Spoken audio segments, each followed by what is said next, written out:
All right, on page 10 in your math book, each one of these chapters is gonna have a section where it is problem solving. One of the lessons in each one of the chapters, all the way through the book, one of the lessons is gonna be problem solving. Each problem solving one is different, okay? They're all different. The first one that we are going to do is called use the 4-step process. There are 4 steps to this process, and you're gonna use them, okay? The first thing that you are doing when you have these word problems is you have to read and understand what it's saying with the word problem, okay? You have to read it and understand it. Make sure you understand. If you don't understand it, ask me, ask a neighbor, ask someone, okay?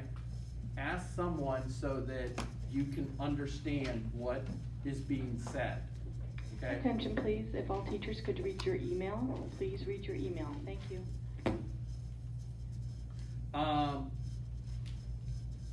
The second part is represent the situation, okay?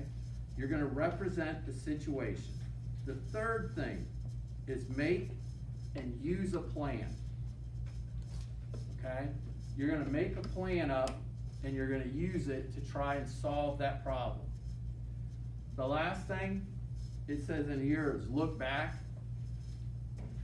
What does look back mean? Check if you made any mistakes. Okay, If you did it all. okay? How about just double check it? Okay? I've told my class that when we have a fire drill, you're supposed to go out, you're supposed to social distance, you know, as you're walking out, you go out, you line up. I'm gonna go through and count. Today I have 19 kids over there. So I'm gonna count through, and I'm gonna count all the way to 19. Then when I get at the end of the line, what am I gonna do?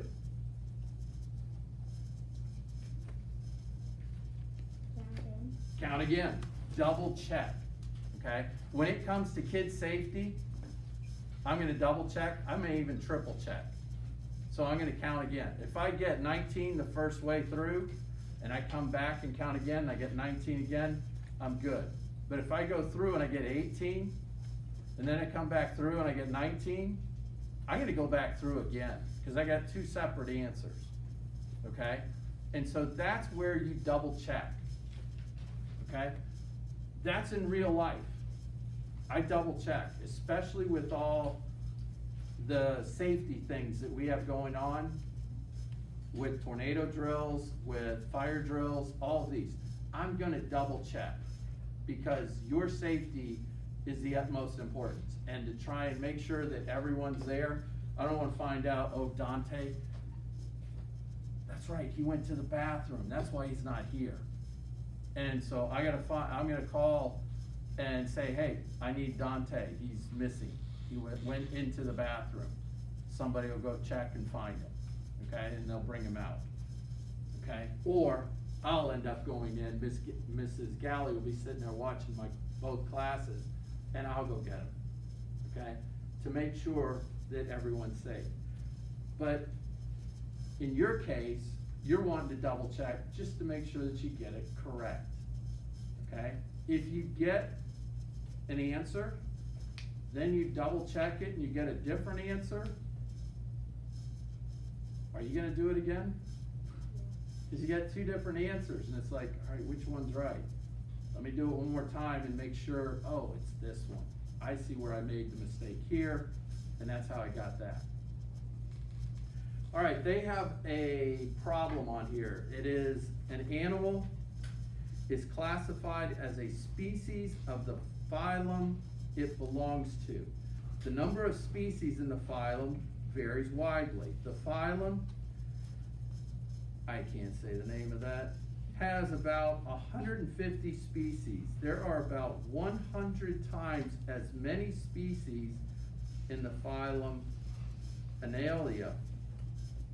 About how many species are there in the Annelida in the phylum Anninalia.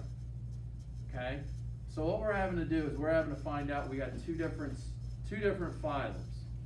Okay? Two different numbers. Okay? We know that one has about 150 species. So the first one, we know that there's 150 in it. Okay? And there's about 100 times as many in the second one. How would we figure out how many's in this second one? How would we figure that out? Let's think of the words. What do we know? How many's in the first phylum? Said it right there in the book. How many's in that first phylum?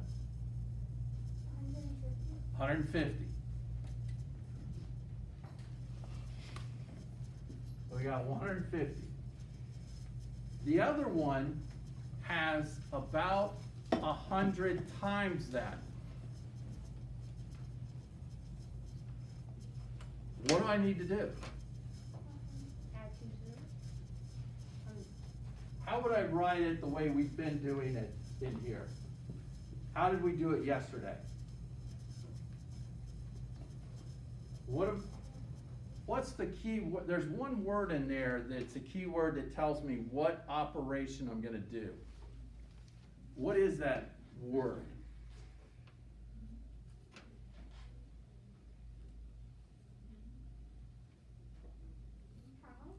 No? You're trying though, I like that.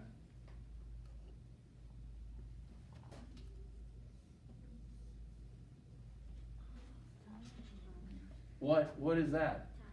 Times. The one said that it's how many times? 100. How would I write 100?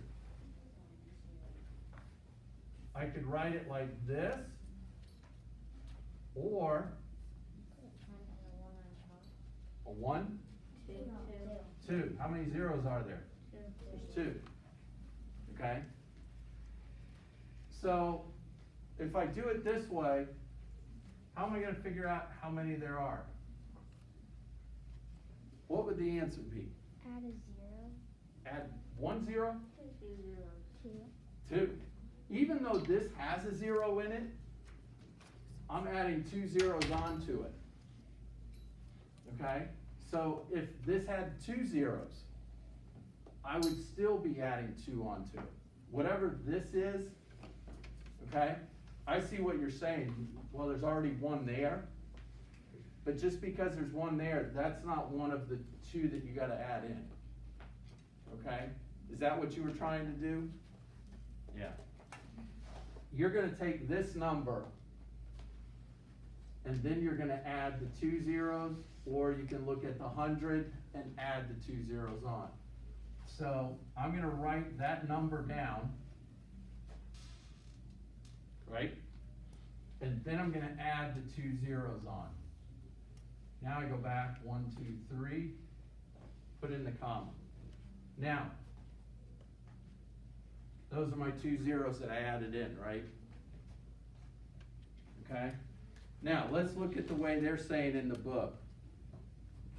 Use letters to represent the number of each species. They make it look complicated, but it's not. You know that one species has 150, and the other one is 100 times that. Okay? So if I know that one species is 150, the other one is 100 times, or 10 to the second, using the exponents from what we did yesterday. Does everyone understand that? Following along with it? Okay. I'm going to add the 2 zeros on. Dante, you weren't here, so you're going to catch on to this really quick. It's easy. It's super easy. Or I'm going to take these 2 zeros, which is the same thing, and add them on at the end. Okay?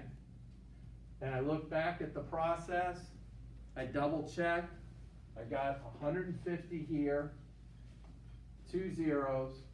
So I have my 150 here and my 2 zeros. Is this correct? Is it correct? Okay? And that's how you do it. Okay? The process is going through, you go back, you look at it again, and you make sure that you did it correctly. That's the last step. Okay?